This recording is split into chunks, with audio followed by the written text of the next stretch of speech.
আসসালামু আলাইকুম রহমতুল্লাহ বারাকাতুহু। আজকে আপনাদের সামনে আমি নিয়ে আসলাম লোগো পিএলসির ধারাবাহিক চতুর্থ পর্ব, যেটাতে আমরা শেখাবো কিভাবে একটি ডল সার্কিট করতে হয়। তার জন্য আমাকে অবশ্যই লোগো পিএলসি ওপেন করতে হবে। ওপেন করার পর আমাকে ফাইলে যেতে হবে, নিউতে যেতে হবে, ফাইল, নিউ, এবং আমরা সব প্রোগ্রাম করি ল্যাডারে করার পর আমরা অবশ্যই জানি যে যত ধরনের এনও নেব আমরা মেক কন্ট্যাক্ট থেকে নেব, যত ধরনের এনসি নেওয়া হয় ব্রেক কন্ট্যাক্ট থেকে নেওয়া হয়। তো আমি I1 ক্লিক করলাম। I1টা হচ্ছে এখানে মেক কন্ট্যাক্টে যখন ক্লিক করলাম তাহলে I1টা হচ্ছে সুইচ। তাহলে এই সুইচগুলো আমাকে সিরিয়ালি দুইটা সুইচ লাগলে I2, I3, I4, I5 এভাবে নেওয়া হয়। তো আমি এখন যেটা করব সেটা হচ্ছে I1 দিলাম। তা আমি I1 এর চাইলে নামও দিতে পারি।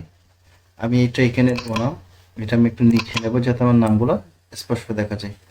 তাহলে এরপরে এটা হচ্ছে I1টা হচ্ছে অন সুইচের জন্য। ব্রেক কন্ট্যাক্ট নিলাম, ব্রেক কন্ট্যাক্ট হচ্ছে অফ সুইচের জন্য। আমরা জানি এনসি মানে অফ সুইচের কাজ করে, এনও মানে কি অন সুইচের কাজ করে। এরপরে আমরা একটা রিলে কয়েল নেব। রিলে কয়েল হচ্ছে এখানে হচ্ছে রিলে কয়েল যদি নিই আমি, তাহলে ডাবল ক্লিক করে এম চার্জ দিতে হবে। এখানে এম মানে আপনার রিলে। এখন আমি রিলের জন্য আমি একটি এনও নেব, ল্যাচিং করার জন্য আমি একটি কি নেব, এনও নেব। এনও নিলাম আমি। এবার আসেন আমি এখানে এই ল্যাচিংটা কেন করব, কারণ হচ্ছে আমি যখন একটা রিলে যখন আমার পাওয়ার পাই সরাসরি আমি একটু ওরিং টাইপ করি, তারপর বুঝিয়ে দেবো সব কিছু। আমি এই বক্স থেকে box right button left button click করতে হবে। আমাকে এইখানে ধরার সাথে সাথে কোনো ক্লিক করতে হবে না। আমি এই বক্সে যাওয়ার সাথে সাথে লেফট বাটন সে ভিতরে আমি এই বক্সে আনবো। আবার লেফট বাটন চাপি ধরে আমি এখানে আনলাম। এরপর আমি এখান থেকে এখানে আনলাম, এখান থেকে এখানে আনলাম। এখন আমি যখন I1কে যখন পুশ করলাম তখন I1 এনওটা এনসি হবে। কারণ হচ্ছে এই সব সুইচগুলো সবসময় পিএলসিতে যে সুইচগুলো এসে সবগুলো হচ্ছে এনও সুইচ। এটা একটা ট্রিগারিং ভোল্টেজ দেওয়া হয়। এখন আমি যখন এখানে পুশ করব এনও এনসি হলে এইখানে পর্যন্ত, কারণ হচ্ছে এটা এনসি, যার কারণে এই দিকখান থেকে রিলে কয়েলে পর্যন্ত পাওয়ার আসবে। যদি পাওয়ার আসে তাহলে পাওয়ার যদি আসে এখানে, তাহলে এইটার অ্যানোটা এনসি হয়ে যাবে, মানে রিলের অ্যানোটা এনসি হয়ে যাবে। যার কারণে আমার কি হবে, যদি এইটা একবার কোনো প্রকার আমি এটা পুশ করে কয়েল সাপ্লাইতে পজিটিভ দিই আর এইদিকে তো ইন্টারনাল নেগেটিভ পাওয়া আছে, তাহলে অটোমেটিকলি এটা এই রিলের অ্যানোটা এনসি হয়, এনসিটা অ্যানো হয়। এখন আমি যখন এইটা পুশ করব তখন এটা অ্যাক্টিভ হবে, এটা অ্যাক্টিভ হলে এটা একবার অ্যানোটা কি হবে, এনসি হবে।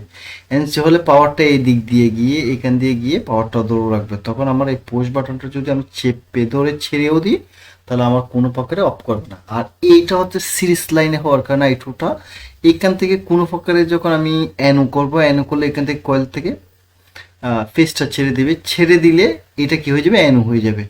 যার কারণে আমাকে কি হবে না, অ্যানো যখন হবে আবার যখন আমি এই সুইচটা কী করবো, অন করব, তখনই আবার কি এটা অ্যাক্টিভ হবে।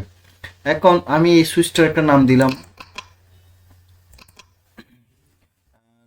এখানে এই কমেন্টে যাব, কমেন্টে গিয়ে start switch, start SWITCH, start switch আমি নাম দিলাম। আমি ওকে দিলাম। আর এটা ডাবল ক্লিক করে আমি কমেন্টে যাব, কমেন্টে গিয়ে আমি এখানে ক্লিক করে স্টপ সুইচ লিখব, স্টপ SWITCH। এখন এইটাও ক্লিক করলাম, তাহলে এটা হচ্ছে আমি কমেন্টে গিয়ে মোটর দেব, মোটর ন রিলে, কারণ হচ্ছে আমরা রিলে ডল করতেছি, রিলে। এখন এটা রিলে যখন নিচে রিলের কি হয়ে গেছে, এইটাও পরিবর্তন হয়ে গেছে।